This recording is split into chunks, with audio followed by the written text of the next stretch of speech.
जय गुरु जी संगत जी। वीडियो को लाइक कीजिए, चैनल को सब्सक्राइब कीजिए और बेल आइकन को प्रेस कर दीजिए ताकि आपको लेटेस्ट वीडियो की जानकारी अच्छे से मिल सके। और गुरु जी के आशीर्वाद से संगत जी मेरी आंटी ने 2019 में कंसीव कर लिया। And sangat ji it was the happiest moment of my life कि मेरी वाइफ कंसीव कर चुकी है और हम दोनों मदर फादर बनने जा रहे हैं। लेकिन संगत जी मेरी वाइफ के 7वें महीने में उसे कुछ कॉम्प्लिकेशंस हो जाते हैं और उसे एडमिट करना पड़ता है और डॉक्टर कहते हैं कि तुरंत ही इसका सिजेरियन करना पड़ेगा। और वो मुझसे अंडरटेकिंग साइन करवा लेते हैं कि जो कुछ भी होगा वो आपकी रिस्क पर होगा। संगत जी मेरी वाइफ का सिजेरियन होता है और मुझे बेबी गर्ल होती है जिसका वजन सिर्फ 900 ग्राम होता है और डॉक्टर कहते हैं कि उसे नर्सरी में रखना होगा और उसका खर्चा लगभग 1 से 1.5 लाख का आएगा, डिपेंडिंग कि कितना लंबा आप उसको रखोगे। संगत जी मेरी बच्ची को वहाँ पर दिसंबर में रखा जाता है और जनवरी के आते आते संगत जी एक बार डॉक्टर का फोन आता है, आप जल्दी से हॉस्पिटल आ जाइए, आपकी बेटी को हमने वेंटिलेटर पर डाला है। संगत जी खबर सुनकर मैं बहुत शॉक्ड हो जाता हूँ क्योंकि मुझे पता है कि वेंटिलेटर पर डालने का मतलब क्या होता है। लेकिन संगत जी गुरु जी की ग्रेस से वो बिल्कुल ठीक हो जाती है और 2-3 दिन के अंदर बाहर आ जाती है वेंटिलेटर से। लेकिन संगत जी उसके कुछ टाइम के बाद मेरी बेटी को लंग इन्फेक्शन हो जाता है और डॉक्टर फिर उसको वेंटिलेटर पे डाल देता है। और डॉक्टर की चिंता का विषय ये रहता है संगत जी कि एक तो पहले उसका वेट लॉस है, ऊपर से लंग इन्फेक्शन हो गया है और वेंटिलेटर पे डाल दिया गया है। संगत जी मेरी बेटी की हालत बहुत क्रिटिकल थी और मैंने डायरेक्टली डॉक्टर से खुल्लम खुल्ला बात की कि डॉक्टर इसका मतलब क्या है। तो डॉक्टर ने कहा कि आपकी बेटी के बचने के चांसेस बहुत बहुत कम है। संगत जी मेरी स्थिति बहुत खराब हो गई थी, मेंटल स्थिति। मैं गुरु जी के स्वरूप के सामने 2 पर्ची बनाता हूँ, यस और नो की, और उठाने की कोशिश करता हूँ कि बचेगी या नहीं बचेगी। तब तक संगत जी मेरी वाइफ उस कमरे में आ जाती है और वो देख के घबरा जाती है और मुझे जोर से थप्पड़ लगाती है कि आप ये क्या कर रहे हो, क्या आपको गुरु जी पर भरोसा नहीं है? जब गुरु जी यहाँ तक लेकर आए हैं तो आगे भी ले जाएंगे। और फिर संगत जी मुझे रियलाइज होता है कि मेरी वाइफ ठीक कह रही है, गुरु जी है तो फिर मैं चिंता क्यों कर रहा हूँ। और संगत जी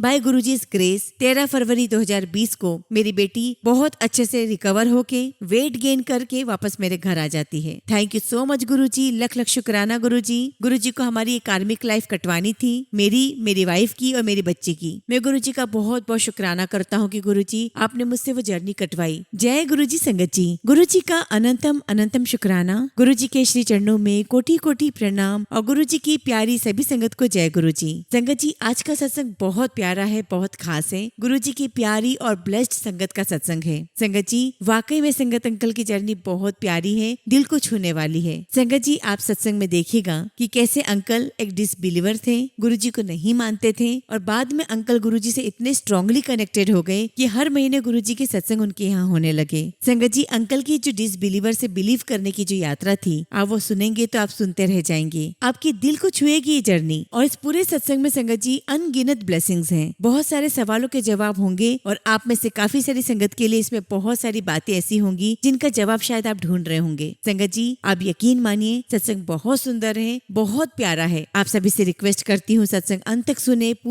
पूरे भक्ति भाव के साथ पूरे दिल से सुने और at the end of the सत्संग संगत जी आप बिलीव कीजिएगा आपको अपने कई सारे सवालों के जवाब तो प्राप्त होंगे ही, गुरु जी की बहुत बहुत सारी ब्लेसिंग्स प्राप्त होंगी। संगत जी अगर आप भी अपना सत्संग शेयर करना चाहते हैं तो सुंदर लिखावट में हिंदी में ईमेल आईडी और व्हाट्सएप पर शेयर कर सकते हैं और अगर आप चाहें तो ईमेल आईडी और व्हाट्सएप पे टाइप भी कर सकते हैं। तो चलिए संगत जी सत्संग शुरू करते हैं। संगत जी आज हम जिनका सत्संग सुनने जा रहे हैं वो गुरु जी की प्यारी और ब्लेस्ड संगत रवि डूंगा अंकल का सत्संग है। जय गुरु जी, शुक्राना गुरु जी। गुरु जी को मेरा नमस्कार, प्यारी संगत जी को मेरा नमस्कार। संगत जी आज मेरी लाइफ का सबसे बड़ा दिन है, सबसे भागो वाला दिन है कि आज मुझे मेरे गुरु जी की वडियाई करने का मौका मिला है। और जैसा कि संगत जी गुरु जी ने कहा है कि जब आप मेरे पास आते हो तो अपनी जूती बाहर छोड़कर आया करो और उसके साथ अपना दिमाग भी। और सही बात है संगत जी, हम सब गुरु जी के बनाए हुए बच्चे हैं। हम सब जब अपने माँ बाप के पास जाते हैं कोई भी समस्या लेकर, उस वक्त संगत जी हम अपना दिमाग नहीं लगाते, हमारे माँ बाप अपनी बुद्धि लगाते हैं उस समस्या को दूर करने में। और वैसे हमारे गुरु जी हैं, हम सबको बनाने वाले गुरु जी हैं। और संगत जी जिसने बनाया है हमें, उसके आगे हमारी बुद्धि कैसे चल सकती है? हम उसके आगे कुछ भी नहीं है। वो चाहे तो पल में हमें बड़ा कर सकते हैं और चाहे तो पल में हमें छोटा कर सकते हैं। तो सही बात है संगत जी कि गुरु जी के आगे ना तो हमारा लॉजिक चल सकता है है, ना हमारी बुद्धि चल सकती है, ना हमारा अहंकार चल सकता है और ना ही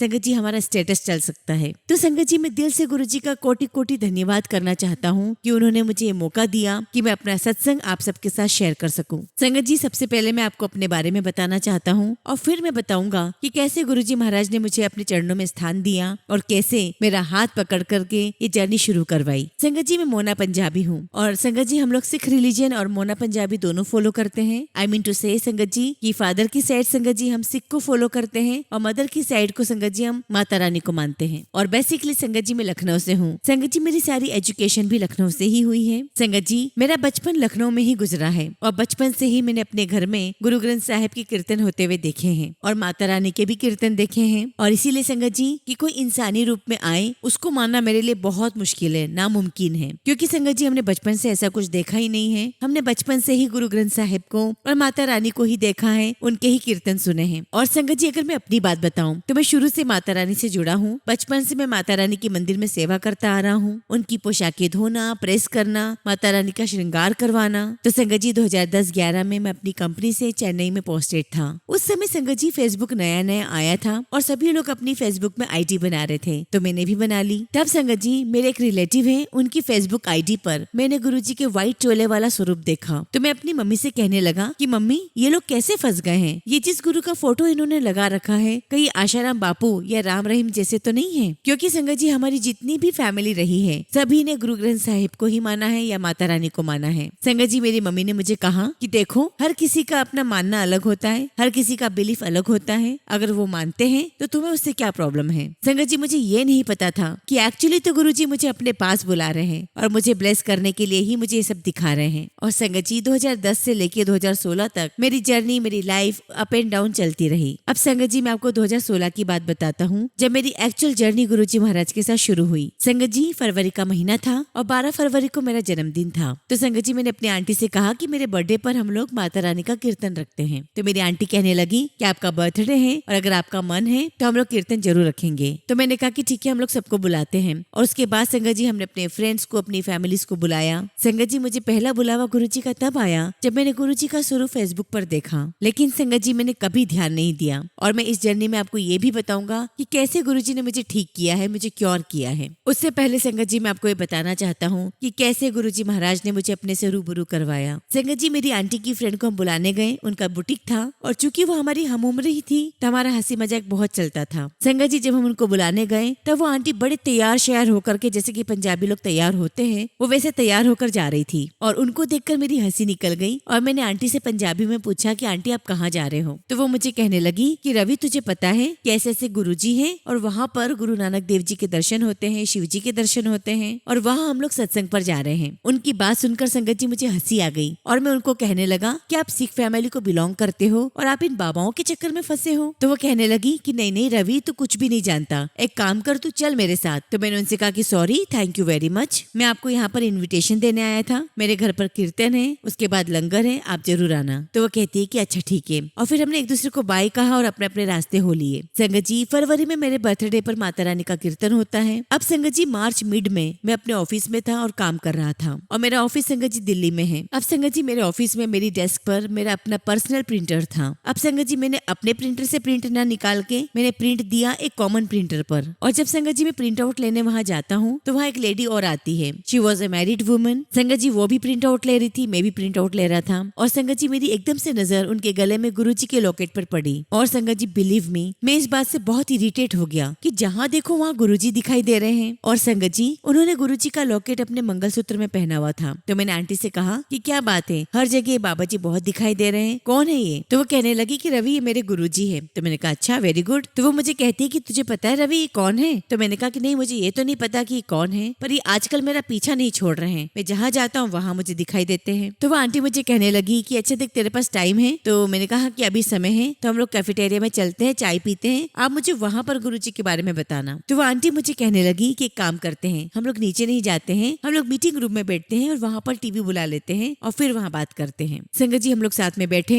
वो मुझे गुरुजी के बारे में बताने लगी कि गुरुजी कौन है, क्या करते हैं, कहाँ रहते हैं। तो मैंने उनको बीच में रोका कि रुको रुको रुको। मैंने उनसे कहा कि मैं आप पर तब विश्वास करूंगा जब आप मेरी वाइफ को कन्विंस कर लोगे। अगर आप मेरी वाइफ को कन्विंस कर लोगे तो मैं आपके गुरुजी को मान लूंगा। तो वो आंटी कहने लगी अच्छा ठीक है। संगत जी मेरी आंटी भी उसी ऑफिस में काम करती है, तो मैंने इंटरकॉम से उन्हें फोन किया और कहा कि अगर आप फ्री हो तो यहाँ आ जाओ, मुझे गुरुजी के बारे में कुछ पता चला है, तुम यहाँ आ जाओ, बातें बातें करेंगे, चाय पियेंगे और आते वक्त कैंटीन से समोसे ले आना। अब संगत जी हम तीनों बैठे और वो आंटी गुरुजी के बारे में हमें बताने लगी। संगत जी मैं तो सिर्फ सुन रहा था, लेकिन उन आंटी की हर एक बात का इम्पैक्ट मेरी वाइफ पर बहुत पड़ रहा था कि गुरुजी कौन है, कहाँ रहते हैं। और आंटी ने हमारे साथ गुरुजी के 2-3 सत्संग भी शेयर किए। संगत जी 1-2 घंटे का वक्त हम लोगों ने साथ में बिताया, जिसमें बहुत सारी गुरुजी के बारे में बातें की, सत्संग किया और फिर संगत जी अपने अपने वर्क प्लेस पर चले गए। अब संगत जी अगले सुबह वो आंटी फिर आती है और मुझे देख करके कहती है अंकल जय गुरुजी। तो मैंने कहा कि ओ आंटी यस जय गुरुजी। और आंटी ने संगत जी मुझे गुरुजी का पॉकेट स्वरूप निकाल कर दिया और कहा यह आपके लिए गुरुजी का पॉकेट स्वरूप है। संगत जी उन्होंने मुझे गुरुजी का स्वरूप दिया। मेरी एक आदत है, मैं किसी की बेद भी नहीं करता हूँ। उन्होंने मुझसे पूछा कि तुम रखोगे, मैंने कह दिया कि हाँ मैं रखूंगा। और गुरुजी का स्वरूप लाकर संगत जी मैंने अपने घर के मंदिर में रख दिया। और संगत जी ये सब गुरुजी की ही इच्छा से हो रहा था। अगले दिन संगत जी वही आंटी गुरुजी के चरण स्वरूप लेकर आ गई। संगत जी मैंने वो भी रख लिए। अब संगत जी तीसरे दिन वो आंटी गुरुजी का पेन ले आई। संगत जी उस समय मुझे बिल्कुल भी इन सारी चीजों की इम्पोर्टेंस नहीं थी,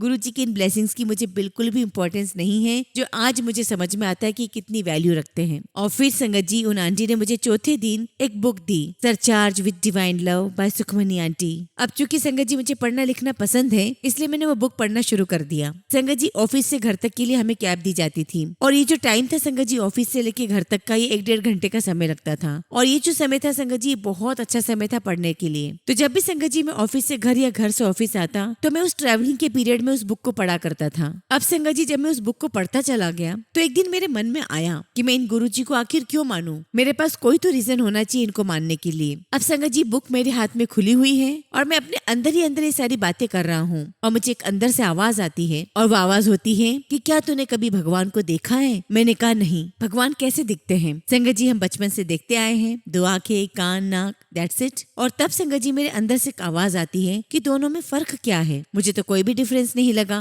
फिर संगत जी मुझे ऐसा लगा कि शायद कोई ये दिव्य आत्मा है। संगत जी जब आंटी ने मुझे बुक दी थी वो फ्राइडे का दिन था और आंटी मुझे कहती कि 26 अप्रैल 2016 को मेरी बेटी का बर्थडे है और उस दिन हमने गुरुजी का सत्संग रखा है, आप लोग जरूर आना। संगत जी वो बुक पढ़ते पढ़ते इतना तो आइडिया हो गया था कि गुरुजी अपनी संगत पर मेहर करते हैं। तो संगत जी हम लोग सत्संग पर पहुंचे। लेकिन मैं आपको यहाँ पर एक बात बताऊंगा कि जब मैं वो बुक पढ़ रहा था तो उसमें एक लाइन लिखी हुई थी कि जब आप मेरे पास आते हो तो सच धज कर आया करो, क्योंकि मैं सड़क पर बैठा हुआ कोई बाबा नहीं हूँ। और संगत जी शायद वो लाइन मेरे माइंड में रजिस्टर्ड कर गई थी। तो संगत जी मैंने अपनी आंटी से कहा कि आंटी कल हमें सत्संग में जाना है और वेल ड्रेसअप होकर जाना है, क्योंकि संगत जी हमें ऑफिस भी करना था और ऑफिस के बाद सत्संग जाना था। अब संगत जी हम लोगों ने अपने कपड़े बैग्स में रखे और हमने सोचा कि हम लोग ऑफिस से ही चले जाएंगे। अब चूंकि संगत जी हमें सत्संग पर जाना था और बहुत अच्छे से तैयार होना था तो हमने बहुत अच्छे कपड़े निकाले। मैंने हरे रंग की शर्ट निकाली और आंटी ने अपना एक बहुत सुंदर सा हरे रंग का सूट निकाला। संगत जी हमने कपड़े पहने और बहुत अच्छे से ड्रेसअप होके हम सत्संग के लिए निकले। और संगत जी सत्संग का जो वेन्यू था वो 4th फ्लोर पर था और संगत जी शायद टाइमिंग 3 से 5 या 5 से 7 था, मुझे एग्जैक्टली याद तो नहीं है। बस इतना जरूर था संगत जी कि सत्संग का टाइमिंग दिन का था और बहुत गंदी वाली गर्मी पड़ रही थी। संगत जी ड्राई समर का समय था और हम एसी के बिना बिल्कुल भी नहीं रह सकते थे। संगत जी हम लोग वेन्यू पे पहुंचे, हमने गाड़ी पार्क की और संगत जी आप बिलीव नहीं करोगे हमें रोजेस की बहुत बहुत स्ट्रॉन्ग फ्रेग्रेंस आई। और आप समझ सकते होंगे संगत जी कि गर्मी का दिन हो और हमें गुलाबों की बहुत तेज फ्रेग्रेंस आ रही हो, और वो भी तब जब सूरज संगत जी सर पे चढ़ा हुआ हो। And sangat ji that's a very very strange thing जो कि संगत जी सबके लिए है और एज ए बिगनर संगत जी मेरे लिए तो थी। उसी वक्त संगत जी मैंने अपनी आंटी से भी पूछा कि क्या तुम्हें भी गुलाबों की खुशबू आ रही है? तो आंटी कहने लगी कि हाँ आ रही है। अब संगत जी जैसे जैसे हम एक एक फ्लोर पर चढ़ते जा रहे थे वो गुलाबों की खुशबू और तेज होती जा रही थी। और संगत जी जैसे हम पहुंचते हैं बहुत सुंदर गुरुजी का दरबार सजा हुआ है और जब हमारी नजर गुरुजी के स्वरूप पर पड़ती है संगत जी, गुरुजी का स्वरूप था हरे चोले के अंदर। और संगत जी अगर संगत के कपड़े गुरुजी के चोले से मैच हो जाते हैं तो संगत जी बहुत बहुत खुशी होती है। तो संगत जी हमें भी वही खुशी हो रही थी। खैर संगत जी सत्संग शुरू हुआ और हमने गुरुजी का वेलकम बैंड पर किया और संगत जी हम पूरे टाइम अपने आसपास देखते जा रहे थे और जो कुछ भी संगत करती जा रही थी वही हम भी कर रहे थे। एंड ट्रस्ट मी संगत जी वो सत्संग मेरे लिए सबसे बोरिंग था, क्योंकि संगत जी मैंने ऐसा कभी सत्संग अटेंड नहीं किया था। मुझे बहुत नींद आ रही थी और वो भी संगत जी 2 घंटे बैठ के शब्द गुरबानी सुनना मेरे लिए तो ये बहुत बड़ा काम था। और उस 2 घंटे के सत्संग में संगत हमें इशारे से समझाते जा रहे थे कि आपको पूरा जल प्रसाद पीना है, पूरा चाय प्रसाद पीना है, पूरा लंगर प्रसाद फिनिश करना है। और संगत जी जैसा संगत हमें बताते जा रहे थे हम वो फॉलो कर रहे थे। और संगत जी सत्संग खत्म होता है और एंड में संगत अपना सत्संग शेयर कर रही रही थी, जो कि संगत जी मुझे बहुत अच्छा लगा। और वहाँ पर संगत जी मुझे एक बात और समझ में आई कि आपको सत्संग से सीधे अपने घर जाना है। संगत जी सत्संग खत्म होता है और मैं और मेरी वाइफ सीधे हम लोग घर आते हैं और घर आते ही संगत जी मुझे वॉमिट होती है। संगत जी आपको जब भी वॉमिट होती है और आपने जो भी खाया हुआ होता है वो निकलता है, चाहे वो पीले रंग का हो, व्हाइट रंग का हो या जो भी। लेकिन संगत जी जो मुझे वॉमिट हुई वो डार्क ब्लैक रंग की थी।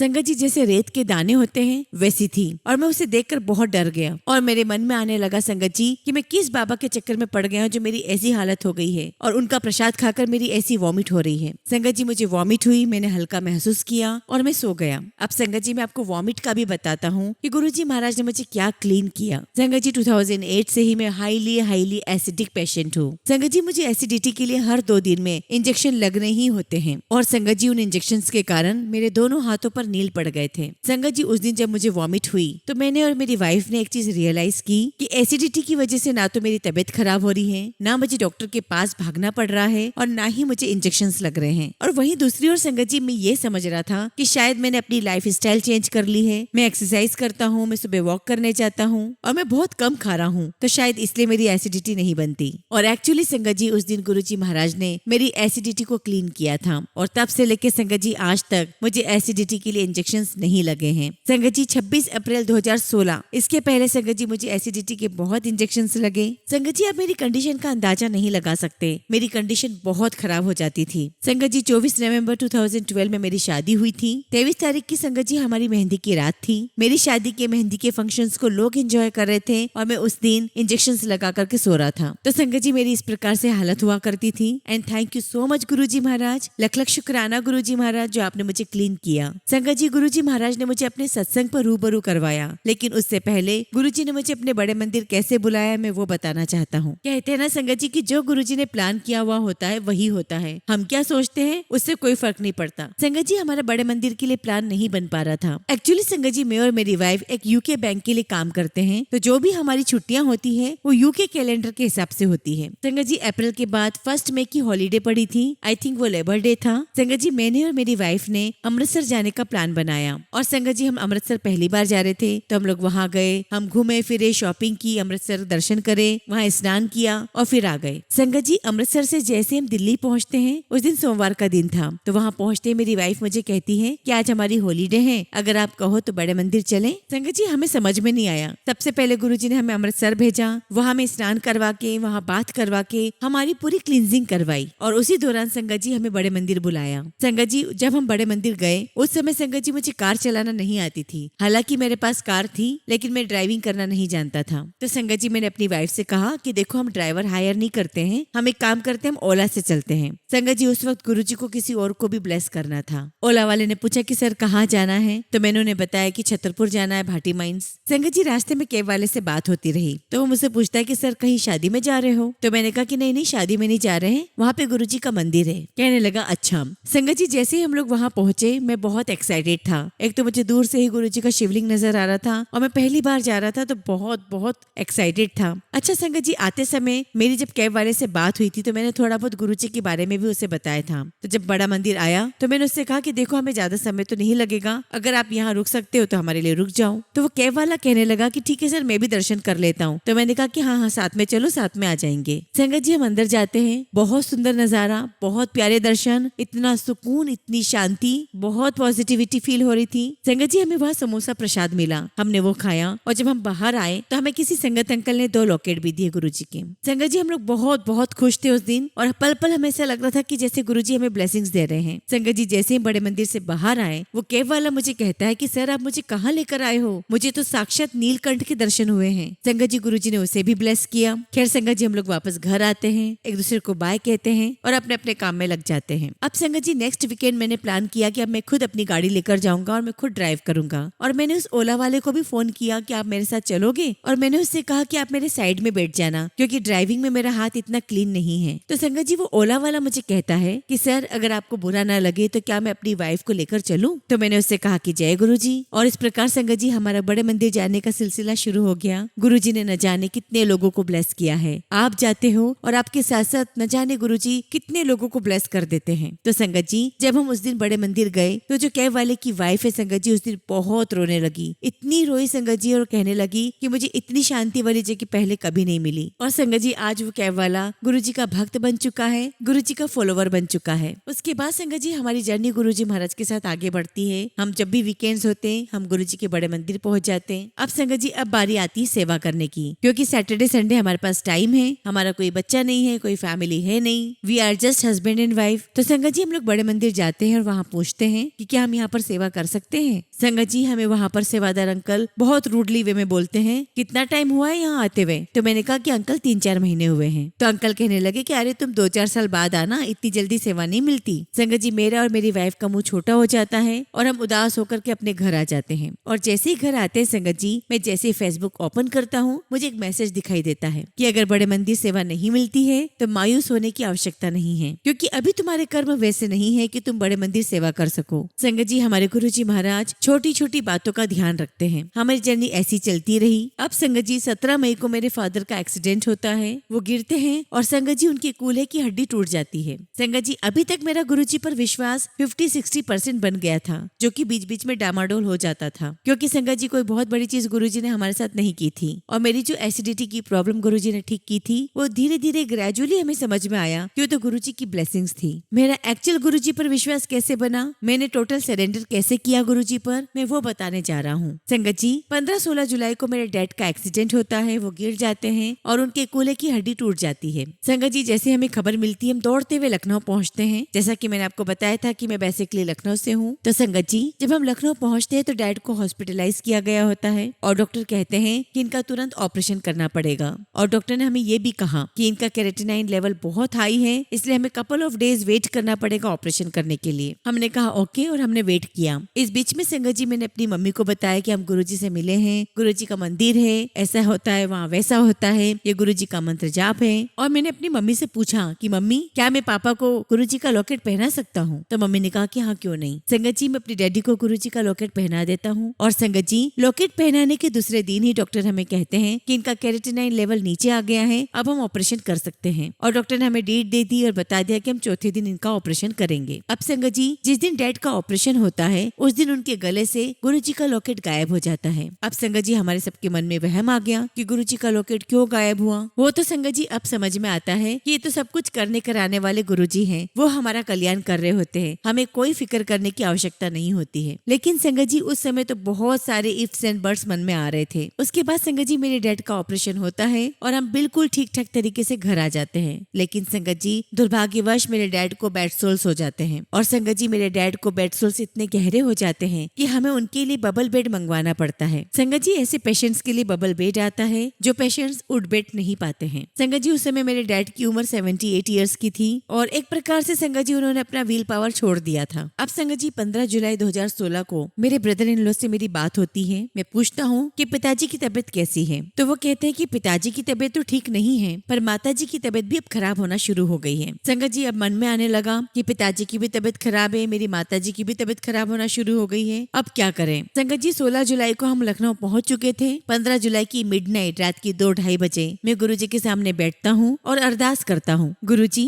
मेरे पिताजी को या तो खड़ा कर दो या समेट लो। ये न हो गुरुजी कि मैं एक की जान बचाने के चक्कर में दूसरी जान को भी आफत में डाल दूं। क्योंकि संगत जी मैं अपनी मम्मी से बहुत बहुत क्लोज था। अब संगत जी उस रात को मैं सो जाता हूँ और अगली सुबह 9 बजे मैं मम्मी को फोन करके पूछता हूँ कि मम्मी डैडी की तबीयत कैसी है। संगत जी मम्मी मुझे कहती है कि डैडी की तबीयत बिल्कुल ठीक नहीं है, वो सो रहे हैं और आंखें नहीं खोल रहे हैं। और संगत जी 9:30 बजे मेरे पास खबर आ जाती है डैडी इज नो मोर। जो संगत जी में अरदास करके खड़ा हुआ था कि या तो ठीक कर दो या समेट लो, क्योंकि संगत जी उनकी तकलीफें बहुत थी और हम सिर्फ उनको खड़े होकर के देख सकते थे। लेकिन संगत जी वो जो कष्ट भोग रहे थे उसे हम कम नहीं कर सकते थे। और उस दिन संगत जी गुरुजी महाराज ने मुझे समझाया, बताया कि जो तुम कह रहे हो मैं सब समझता हूँ, सब सुन रहा हूँ, मैं हूँ तुम्हारे साथ। संगत जी हम तुरंत लखनऊ पहुँचते हैं और डैड के जो भी रिचुअल्स करने होते हैं वो करते हैं। उसके बाद संगत जी जर्नी कंटिन्यू रही। और कहते हैं ना संगत जी कि जैसे जैसे आप जर्नी में आगे बढ़ते जाते हो गुरुजी के साथ आपका कनेक्शन गहरा होता जाता है। संगत जी अब आता है 2017। संगत जी उस समय मैं गाजियाबाद में एक बिल्डर फ्लैट में रहता था। संगत जी ना कोई मेरे लेफ्ट में ना कोई मेरे राइट में, जो भी मेरे घर आता वो यही कहता कि यार तू कहाँ रह रहा है, एक तो तुम्हारा घर ढूंढना बड़ा मुश्किल है और अगर यहाँ आ भी जाओ तो यहाँ पे कोई एमिनिटीज नहीं है, कोई सुख सुविधाएं नहीं है। संगत जी मैं खुद भी जब अच्छी अच्छी सोसाइटीज देखता था तो मेरे मन में भी आता था कि मैं ऐसी किसी सोसाइटी में रहूं जहाँ पर सारी एमिनिटीज हो और हर चीज वहाँ पर कनेक्टेड हो। संगत जी हमारे गुरुजी तो गुरुजी हैं। मन में बहुत बात आती थी, लेकिन संगत जी मैं नहीं खरीद पाया। बहुत कोशिश की खरीदने की, लेकिन नहीं हो पा रहा था। और मैं अक्सर गुरुजी से कहता था कि गुरुजी कब ऐश कराओगे। और संगत जी, ऐश कराना क्या होता है कि क्या सारी प्रॉब्लम्स खत्म हो जाएगी, उसे ऐश कराना कहते हैं? नहीं, ऐश कराने का मतलब है संगत जी कि उन प्रॉब्लम्स के साथ साथ आप कैसे हंसना सीखते हो, आप कैसे हंसते हुए रहते हो। उन दिनों संगत जी हमें कपल के साथ बाहर घुमा करते थे। उनके जो बच्चे थे वो बाहर सेटल थे और हम चारों साथ में घुमा करते थे। तो संगत ji we become a family to each other. अगर कहीं बाहर जाना होता संगत जी तो हम साथ जाते, अगर कुछ भी करना होता हम साथ में करते। एक बार की बात है संगत जी, हम लोग चारों टहल रहे थे, तो जो कपल है उनकी वाइफ मुझे कहती है कि रवि, तुझे पता है कि तू इस एरिया का सबसे ज्यादा किराया दे रहा है? तो मैंने कहा कि हाँ आंटी, मुझे ये बात तो पता है कि मैं यहाँ पे किराया तो बहुत दे रहा हूँ। फिर आंटी मुझसे कहती है कि रवि, तुम्हारे मकान मालिक तुमसे बहुत खुश रहते हैं? तो मैंने कहा कि हाँ आंटी, मैं अपना किराया 30 करता नहीं हूँ, जैसी सैलरी आती है वैसे मैं किराया ट्रांसफर कर देता हूँ। तो आंटी मुझे कहती है कि तू पैसे क्यों नहीं बचाता, तू घर चेंज कर और पैसे बचा। तो मैंने कहा कि ठीक है आंटी, मैं इस बारे में सोचता हूँ। और मैं आंटी से कहता हूँ कि आंटी ठीक है, मैं आज ही मैजिक ब्रिक्स पे डालता हूँ मेरी जो भी रिक्वायरमेंट है। संगत जी ये बात रात की 12 साढ़े 12 की है और सुबह 10 बजे संगत जी मेरे पास एक प्रॉपर्टी डीलर का फोन आता है कि सर आपने प्रॉपर्टी को लेकर ऐसी कुछ क्वेरीज डाली है, क्या आप घर देखना चाहेंगे? अब संगत जी मैं उस प्रॉपर्टी डीलर को टरकाने के पूरे मूड में था, लेकिन संगत जी मेरी वाइफ मेरे साइड में बैठी हुई थी, तो मुझे कहने लगी आज संडे तो है, हम क्या करेंगे घर पर बैठकर, देख आते हैं ना। तो मैंने उनको हाँ कह दिया। संगत जी हम वहाँ पहुँचते हैं, वो हमें सोसाइटी में ले जाता है, कॉलोनीज में ले जाता है और लाइन से संगत जी हमें फ्लैट दिखाता है और हम उसको बार बार मना करते जाते कि हमें पसंद नहीं आ रहा है। तो संगत जी हम जिस फ्लैट में रह रहे थे तो वो डीलर कहता है कि रवि जी, अगर आपको ये फ्लैट पसंद नहीं आ रहा है तो अब यहाँ बिल्कुल टाइम वेस्ट मत कीजिए, मैं आपको कहीं और दिखा दूंगा। तो संगत जी मैंने मन में कहा कि चलो शुक्र है इसको रियलाइज तो हुआ कि हमें फ्लैट पसंद नहीं आ रहे हैं, क्योंकि संगत जी हम उस सोसाइटी में फ्लैट लेना ही नहीं चाहते थे। पर संगत जी गुरुजी की मर्जी, और आप देखिएगा कि गुरुजी की क्या प्लानिंग है। संगत जी उसने एक फ्लैट खोला और जैसे ही फ्लैट खोला संगत जी मेरे मुंह से निकला wow, because sangat ji it was well furnished, well connected everything. Sangat ji उस फ्लैट में सब कुछ नया था, नए पंखे, नई ट्यूबलाइट, इवन किचन पूरा मॉड्यूलर बना हुआ था, वार्डरोब्स बनी हुई थी, शैंडिलियर लगा हुआ था, और क्या चाहिए संगत जी आपको। और संगत जी वो रो फ्लैट था, मतलब हमसे पहले वहाँ पे कोई रहने नहीं आया था। और जो किराया था संगत जी जितना मैं दे रहा था उससे 40% कम था। पहले संगत जी मैं 2 BHK में था, अब मैं 3 BHK में आ गया था। संगत जी हमारे तो वारे न्यारे हो गई, गुरुजी ने हमारी सुन ली थी। और संगत जी उस मकान में शिफ्ट होने से पहले मैंने वहाँ जाके गुरुजी का स्वरूप रख दिया था। अब संगत जी हमने उस घर में 30 जून 2017 को शिफ्ट किया था। अब संगत जी जुलाई का महीना लग गया था, सावन का महीना खत्म होने आ रहा था और घर में सारी सेटिंग चल रही थी। संगत जी आई एम अ स्मोकर और मैं अपने ऑफिस के बाहर स्मोक करने गया। संगत जी वहाँ पर कावड़ के शिविर लगे हुए थे, उस शिविर में भोलेनाथ का एक भजन चल रहा था और संगत जी वो शब्द था, जो मांगे ठाकुर अपने से सोई सोई पावे। संगत जी सबसे पहले तो मैं अपने आजू बाजू देखता हूँ कि कहीं मैं गलत तो नहीं सुन रहा हूँ, और थोड़ी देर में मुझे समझ में आ गया कि कावड़ के शिविर में यही शब्द चल रहा था। संगत जी मैं अपना फोन बुक खोलता हूँ और मेरे मन में विचार आता है कि क्यों ना गुरुजी का सत्संग करा लिया जाए। और संगत जी सत्संग कराने का मतलब था कि आपकी जेब में 4-5 हजार होना। संगत जी मेरे पास पैसे नहीं थे। संगत जी मैंने अपनी वाइफ को फोन किया और पूछा कि क्या हम गुरुजी का सत्संग करा सकते हैं। वाइफ ने कहा कि देख लो, अगर मन है तो करवा लो। उसके बाद संगत जी हमने सत्संग कराने के लिए किसी को ढूंढा कि जो हमारे घर पे करवा दे। उस वक्त संगत जी हम एक अंकल आंटी मिले जिन्होंने हमें कहा कि हम सत्संग करवा देंगे। अब संगत जी संगत अंकल आंटी ने मुझे एक लिस्ट बना करके दे दी और कहा कि आपको गुरुजी का स्वरूप चाहिए, आपको गुरुजी का चोला चाहिए, और बहुत कुछ बता दिया। संगत जी अभी तक मुझे नहीं पता कि गुरुजी की क्या प्लानिंग है। मैं अपनी वाइफ से बात करता हूँ कि अगर हम ये सारा सामान बोरो करने के बजाय अपने खुद के घर के लिए बना सकते हैं, तो आंटी कहने लगी कि क्यों नहीं। संगत जी मैंने एक अंकल को फोन किया कि मुझे गुरुजी का स्वरूप चाहिए, मिल जाएगा? उन्होंने कहा हाँ मिल जाएगा। संगत जी जब अंकल ने मुझे गुरुजी का स्वरूप दिया तो वो थोड़ा सा कॉर्नर से मुड़ा हुआ था। मैंने अंकल से कहा कि अंकल आपने मुझे कैसा स्वरूप दिया है? तो अंकल मुझे कहने लगे कि बेटा स्वरूप रख लो। ये स्वरूप बहुत सारे सत्संग में जाया करता था, यहाँ दिल्ली में जो मंथली सत्संग होते थे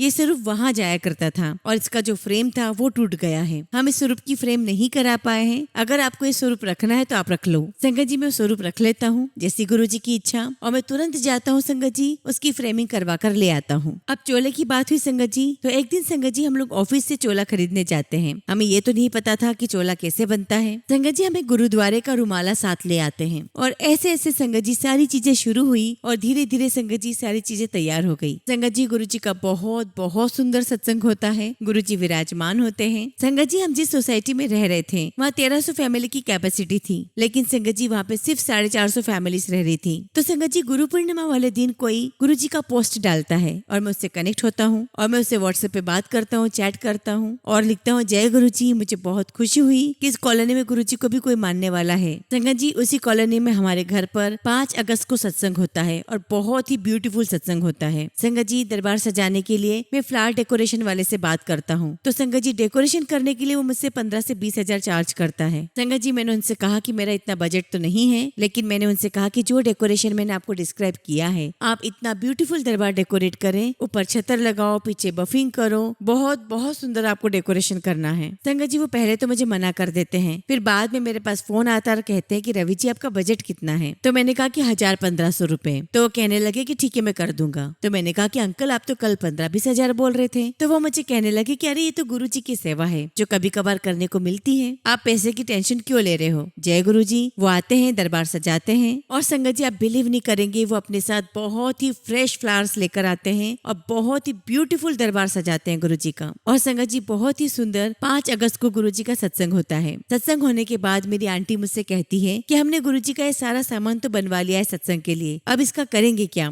संगत जी जैसा कि मैं आपको बता रहा था कि मुझे इस सोसाइटी में एक अंकल मुझे मिलते हैं जो गुरु जी को मानते हैं। ऐसे मुझे 3-4 फैमिलीज के बारे में और पता चलता है जो गुरु जी को मानती हैं। संगत जी मैं उन लोगों से कनेक्ट करता हूँ और एक बार मैं उनके साथ बैठता हूँ तो मैं उनसे कहता हूँ कि क्या हम लोग ऐसा कर सकते हैं कि हम गुरु जी का सत्संग मंथली रख लें, इस बहाने हमारा मिलना होगा, गुरु जी का नाम लेना हो जाएगा। संगत जी वो लोग थोड़ा हेजिटेट करते हैं और कहते हैं कि अंकल हमें सत्संग करवाना तो नहीं आता है। तो मैं उन्हें कहता हूँ कि सत्संग तो मुझे भी करवाना नहीं आता, लेकिन करवाने वाले तो गुरु जी हैं। फिर संगत जी ये डिसाइड होता है कि 4 फैमिलीज हैं, हर बंदा 1-1 महीने अपने घर पे सत्संग करवाएगा। और संगत जी जैसा डिसाइड हुआ वैसे हर महीने सत्संग होना शुरू हो गया और सत्संग करते करते संगत जी 2018 आ जाता है। अब संगत जी मार्च का महीना आता है, जिनके घर पर सत्संग डिसाइड हुआ था वो हमें कहते हैं कि मैं नहीं करवा पाऊंगा गुरु जी का सत्संग, हमें कहीं बाहर जाना है। मैंने कहा ठीक है कोई बात नहीं। संगत जी उस दिन जब हमारी मीटिंग हुई थी तब ये भी डिसाइड हुआ था कि अगर कोई सत्संग नहीं करवा पाएगा तो उस मंथ का सत्संग मैं करवाऊंगा। तो मैंने कहा कि ठीक है, जैसा कि मैंने कहा था कि अब सत्संग मेरे घर होगा। अब संगत जी अगली बार जब दूसरा सत्संग होता है तो हम डिसाइड करते हैं कि हम गुरु जी की संगत को बुलाते हैं। संगत जी हम वहाँ पर जेठा अंकल को बुलाते हैं। संगत जी जिनके घर पर सत्संग डिसाइड होता है वो कहते हैं कि रवि अंकल इतनी सारी संगत आएगी, जेठा अंकल आ रहे हैं, इतना सारा लंगर मेरे किचन में नहीं बन पाएगा, तो इस बार का सत्संग तो मैं नहीं करवा सकती। संगत जी उन्होंने बिल्कुल स्ट्रेट अवे मना कर दिया। मैंने कहा कि कोई बात नहीं, हम करा लेंगे। संगत जी जेठा अंकल आते हैं, वहाँ सत्संग होता है। मैंने आपको बताया था कि मेरी शादी 2012 में हुई थी और ये सत्संग 2018 में हो रहा था। संगत जी हमारी शादी को 6 साल हो गए थे। मुझे और मेरी वाइफ को कोई बेबी ब्लेस नहीं था। संगत जी कहते हैं ना कि 2018 में हमने सब कुछ ट्राई कर लिया था, सारी मेडिसिन, सारे डॉक्टर, सारे फकीर, लेकिन कुछ भी नहीं हो पा रहा था। और संगत जी हम लोग मेंटली माइंड मेकअप कर चुके थे कि हम बच्चा अडॉप्ट कर लेंगे। संगत जी मेरी वाइफ थायराइड पेशेंट है, उसे पीसीओडी था। संगत जी डॉक्टर बड़े हैरान थे कि हमने आपकी इतनी मेडिसिन चालू करवाई लेकिन आप में कोई फर्क नहीं आया। संगत जी उस दिन हमारे घर पर जेठा अंकल का सत्संग हुआ और उनके सत्संग में हमने उनकी बहू का सत्संग सुना। जेठा अंकल की बहू को भी थायराइड था, उसे भी पीसीओडी था, स्टिल गुरुजी ने उन्हें बेबी ब्लेस किया। और संगत जी जेठा अंकल जब अपना ये सत्संग सुना रहे होते हैं तो मैं और मेरी वाइफ एक दूसरे को देखते हैं कि जेठा अंकल जो प्रॉब्लम अपनी बहू की बता रहे हैं वही सारी समस्या हमारे साथ भी चल रही है। तब संगत जी हमें वहाँ एक इंडिकेशन मिलता है कि अभी रुक जाओ, ठंड रखो, टाइमिंग मेरे होंगे और मैं सब कुछ दूंगा। संगत जी हमें गुरुजी का वहाँ इंडिकेशन मिलता है कि अभी हमें थोड़ा बेबी के बारे में सोचना बंद कर देना चाहिए, जो भी करेंगे गुरुजी करेंगे। संगत जी हम सत्संग सुनते हैं, जेठा अंकल अपनी पूरी जर्नी सुनाते हैं and that was a really very blessed सत्संग। अब संगत जी जो सिलसिला मंथली सत्संग का मेरे घर पर शुरू हुआ था वो फिक्स हो चुका था मेरे घर के लिए। रवि अंकल का घर 710 फ्लैट नंबर। अब संगत जी एवरी मंथ सेकेंड सैटरडे मेरे घर पर सत्संग होने लगा और संगत जी ये दिन किसी त्योहार से कम नहीं होता था, क्योंकि संगत जी उस दिन मेरा गुरु आ रहा होता था। संगत जी हर महीने जो मेरे यहाँ पर सत्संग होता था तो उसमें जो लंगर प्रसाद था वो मेरे घर पर बनता था, लेकिन जो रोटी प्रसाद की सेवा थी वो सेवा संगत जी हमने उन 4 फैमिलीज में आपस में डिस्ट्रीब्यूट कर ली थी। संगत जी उन फैमिलीज में से किसी एक फैमिली के अंकल ने मुझे कहा कि अगर सत्संग करना है तो अपने दम पर करो, किसी से भीख मांगकर सत्संग मत करो। मैंने कहा ठीक है। अब संगत जी जून महीने का सत्संग हुआ, उसके लिए डिसाइड किया गया कि रोटी सेवा कहाँ से ली जाए। संगत जी मुझे पता था कि मेरे घर के पास में एक रेस्टोरेंट है जहाँ पे गुरुजी का स्वरूप लगा हुआ था वो गुरुजी को मानते थे। संगत जी, रोटी सेवा के लिए मेरा बजट 500-600 रुपए था। मैंने सोचा कि मैं उनके पास जाऊंगा और कहूंगा एक रोटी का जो 10 रुपया लेते हैं वो मुझसे 5 रुपया ले ले। संगत जी, मैं उस रेस्टोरेंट में जाता हूँ, वहाँ पर ऑनर तो नहीं होते लेकिन उनका बेटा वहाँ बैठा हुआ था। मैंने उससे रिक्वेस्ट की और कहा कि अपने पापा से मेरी फोन पर बात करा दो। संगत जी, मेरी बात होती है फोन पर, लेकिन ऑनर को लगता है कि शायद मैं बहुत ग्रैंड लेवल का सत्संग करवाता हूँ और तब मैं उनको बताता हूँ कि मुझे जो रोटी प्रसाद की संख्या चाहिए वो है 150 से 250। इसी बीच में उनकी वाइफ उनसे फोन ले लेती है और मुझसे पूछती है कि आप गुरुजी से कब जुड़े हो।